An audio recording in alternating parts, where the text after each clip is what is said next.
ওম শান্তি। আজ 22/4/2025 প্রাত মুরলি। বাবা বলেছেন, মিষ্টি বাচ্চারা, এটা হলো তোমাদের মোস্ট ভ্যালুয়েবল সময়। এই সময় তোমরা বাবার পূর্ণ সহযোগী হও। সহযোগী বাচ্চারাই উঁচু পদমর্যাদা প্রাপ্ত করে। আজকের মুরলির প্রশ্ন, সার্ভিসেবল বাচ্চারা কোন অজুহাতটি দেখাতে পারে না? উত্তর, সার্ভিসেবল বাচ্চারা এই অজুহাত দেখাবে না যে বাবা এখানে গরম বা এখানে ঠান্ডা আবহাওয়া, তাই আমরা সার্ভিস করতে পারবো না। একটু গরম পড়লে বা একটু ঠান্ডা পড়লেই দুর্বল হবে না, এমন নয়। আমরা তো সহ্য করতে পারি না। এই দুঃখধামে দুঃখ, সুখ, ঠান্ডা, গরম, নিন্দা, স্তুতি সবই সহ্য করতে হবে, অজুহাত দেখাবে না। আজকের মুরলির গীত, ধৈর্য ধরো হে মানব। ওম শান্তি। বাচ্চারাই জানে যে সুখ ও দুঃখ কাকে বলা হয়। এই জীবনে সুখ কখন প্রাপ্ত হয় এবং দুঃখ কখন প্রাপ্ত হয়, তাও শুধু তোমরা ব্রাহ্মণরাই জানো। নম্বর অনুযায়ী, পুরুষার্থ অনুসারে। এটা হলো দুঃখের দুনিয়া।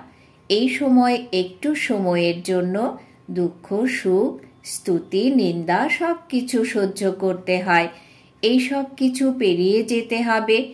কারোর একটু গরম লাগলে বলে একটু ঠান্ডায় থাকি। এখন বাচ্চাদের তো গরমে অথবা ঠান্ডায় সার্ভিস তো করতে হবে, তাই না? এই সময় একটু আধটু এই দুঃখ হবে, কোনো নতুন কথা নয়। এটা হলো দুঃখধাম। এখন বাচ্চারা, তোমাদের সুখধামে যাওয়ার জন্য পুরুষার্থ করতে হবে। এই হলো তোমাদের মোস্ট ভ্যালুয়েবল সময়। এই সময় অজুহাত চলবে না। বাবা সার্ভিসেবল বাচ্চাদের জন্য বলেন, যারা সার্ভিস করতে জানে না তারা তো কোনো কাজের নয়। এখানে বাবা এসেছেন শুধুমাত্র ভারতকে নয়, সম্পূর্ণ বিশ্বকে সুখধাম বানাতে।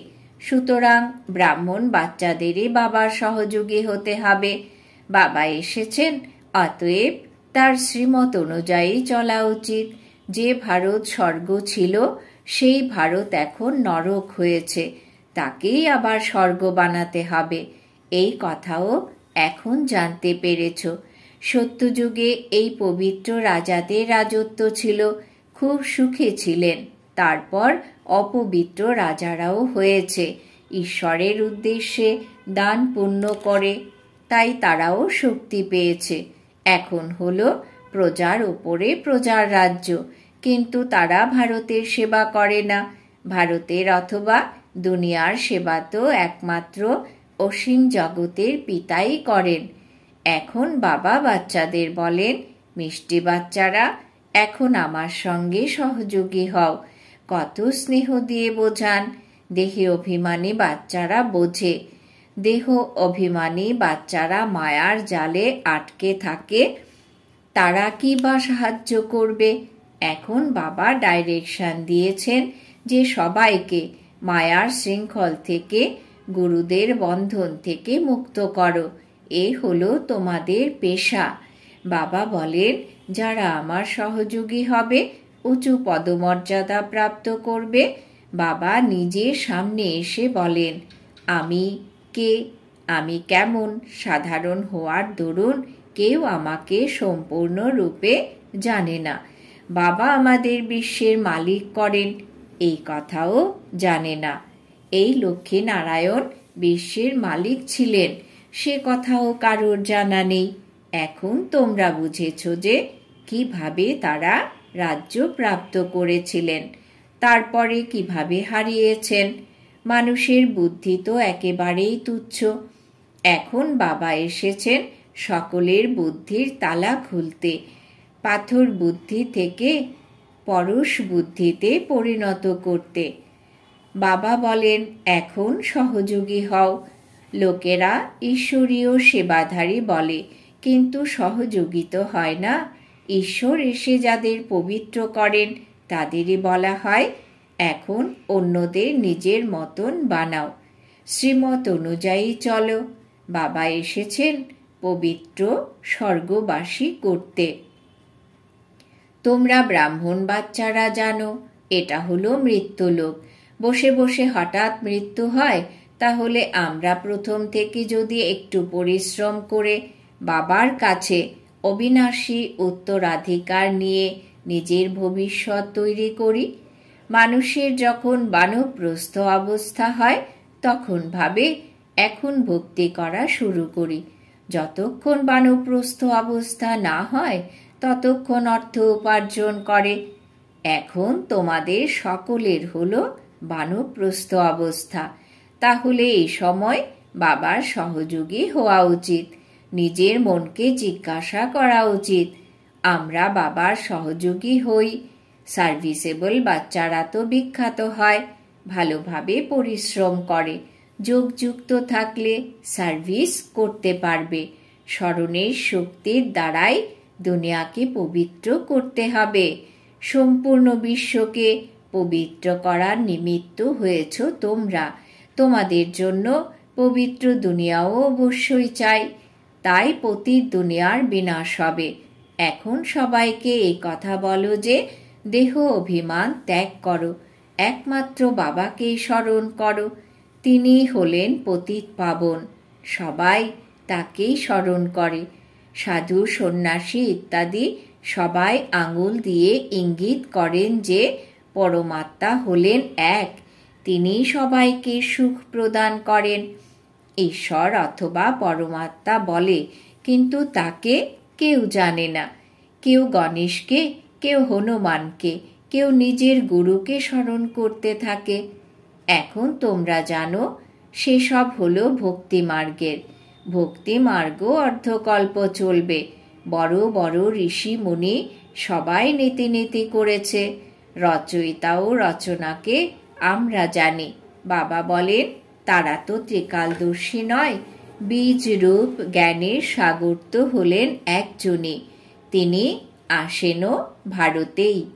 শিব জয়ন্তীও পালন করা হয় এবং গীতা জয়ন্তীও। তাই কৃষ্ণকে স্মরণ করে, শিবকে তো জানে না। শিব বাবা বলেন পতিত পাবন জ্ঞানের সাগর তো আমি। কৃষ্ণের উদ্দেশ্য তো বলা হবে না। গীতার ভগবানকে এই চিত্রটি হলো খুব ভালো। বাবা এই চিত্র ইত্যাদি সব বানিয়েছেন বাচ্চাদের কল্যাণের জন্য। শিব বাবার সম্পূর্ণ মহিমা তো লিখতে হবে। সমস্ত কিছু এর ওপর নির্ভর করছে। ওপর থেকে অর্থাৎ পরম ধাম থেকে যে আত্মারা আসে তারা পবিত্র হয়। পবিত্র না হয়ে কেউ ফিরতে পারবে না। মুখ্য কথা হলো পবিত্র হওয়া। ওই হলো পবিত্র ধাম, যেখানে সব আত্মারা বাস করে। এখানে তোমরা পার্ট প্লে করতে করতে পতিত হয়েছ। যে সবচেয়ে বেশি পবিত্র সেই পরে পতিত হয়েছে। দেবী দেবতা ধর্মের নাম চিহ্ন লুপ্ত হয়েছে। দেবতা ধর্মের নাম বদল হয়ে হিন্দু ধর্ম নাম রেখে দিয়েছে। তোমরাই স্বর্গের রাজত্ব নাও, পরে আবার সেই রাজত্ব হারাও। হার জিতের এই হলো খেলা। মায়ার কাছে হারলেই হার, মায়াকে জিতে নিলেই জিত। মানুষ তো রাবণের বিশাল চিত্র বানায়, খরচা করে, তারপর একদিনেই নষ্ট করে দেয়। সে আমাদের শত্রু কিনা? কিন্তু এসব হলো পুতুল খেলা। শিব বাবার চিত্র বানিয়ে পুজো করে ভেঙে দেয়। দেবীদের চিত্র ইত্যাদিও এমন করেই বানিয়ে জলে ভাসিয়ে দেয়। কিছুই বোঝে না। এখন তোমরা বাচ্চারা অসীম জগতের হিস্ট্রি জিওগ্রাফি জানো। এই দুনিয়ার চক্র কিভাবে পরিক্রমণ করে। সত্যযুগ ত্রেতাযুগের কথা কারুর জানা নেই। দেবতাদের চিত্র এমন বানিয়েছে সেইগুলি অসম্মান করেছে। বাবা বোঝান, মিষ্টি বাচ্চারা, বিশ্বের মালিক হওয়ার জন্য বাবা তোমাদের যে সাবধান বাণী দিয়েছেন সেগুলো পালন করো। স্মরণে থেকে খাবার তৈরি করো, যোগে থেকে সেই খাবার গ্রহণ করো। বাবা নিজে বলেন, আমাকে স্মরণ করো তো তোমরা পুনরায় বিশ্বের মালিক হয়ে যাবে। বাবা আবার এসে গেছেন। এখন বিশ্বের মালিক সম্পূর্ণরূপে হতে হবে। শুধু ফাদার তো হতে পারেন না। সন্ন্যাসীরা বলে আমরা সবাই ফাদার। আত্মা হলো পরমাত্মা। এই কথা তো ভুল। এখানে মাদার ফাদার দুইজনই পুরুষার্থ করেন। ফলো মাদার ফাদার এই কথাটি এখানকার। এখন তোমরা জানো, যারা বিশ্বের মালিক ছিলেন পবিত্র ছিলেন, এখন তারা অপবিত্র হয়েছেন, আবার এখন পবিত্র হচ্ছেন। আমরাও তার শ্রীমত অনুসারে চলে এই পদমর্যাদা প্রাপ্ত করি। তিনি ব্রহ্মার দ্বারা ডাইরেকশন দেন, সেই মতন চলতে হবে। ফলো যদি না করো তো শুধুমাত্র বাবা বাবা বলে মুখ মিষ্টি করো। ফলো যে করবে তাদেরকে সুপুত্র বলা হবে, তাই না? তোমরা জানো, মামা বাবাকে ফলো করে আমরা রাজত্ব প্রাপ্ত করব। এই কথা বুঝতে হবে। বাবা শুধু বলেন আমাকে স্মরণ করো, তাহলে বিকর্ম বিনাশ হবে। অন্যদের এই কথাই বোঝাও যে কিভাবে তোমরা 84 জন্ম নিয়ে অপবিত্র হয়েছ, এখন আবার পবিত্র হতে হবে। যত স্মরণ করবে ততই পবিত্র হতে থাকবে। যারা বেশি স্মরণ করবে তারাই সর্বপ্রথমে নতুন দুনিয়ায় আসবে। অন্যদেরকেও নিজের মতন তৈরি করতে হবে। প্রদর্শনীতে বাবা মামা বোঝাতে যেতে পারবেন না। বাইরে থেকে কেউ বিখ্যাত ব্যক্তি এলে অসংখ্য মানুষ তাকে দেখতে যায় যে কে এসেছে। ইনি তো হলেন গুপ্ত।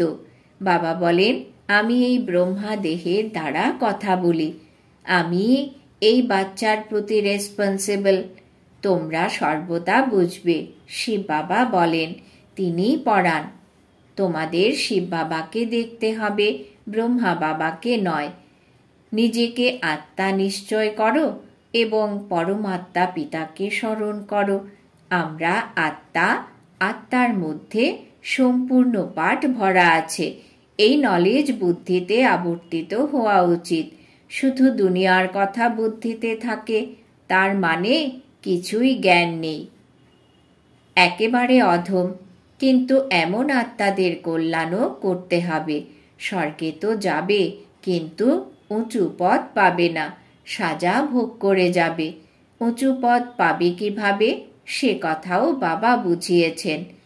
এক, নিজে সদর্শন চক্রধারী হও এবং অন্যদের বানাও।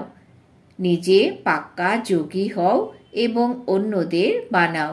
বাবা বলেন আমাকে স্মরণ করো। তোমরা যদিও বলো বাবা আমরা ভুলে যাই, লজ্জা লাগে কি বলতে? অনেকে সত্যি কথা বলে না, ভুলেও যায় অনেক। বাবা বুঝিয়েছেন যখন কেউ আসবে তাকে বাবার পরিচয় দাও। এখন 84 চক্র পুরো হচ্ছে, ফিরতে হবে। রাম গেল রাবণ গেল, এর অর্থ খুব সহজ। নিশ্চয়ই সঙ্গম যুগ হবে যখন রাম ও রাবণের পরিবার আছে। এই কথাও জানো, সবকিছু বিনাশ হয়ে যাবে, সংখ্যায় কম রয়ে যাবে।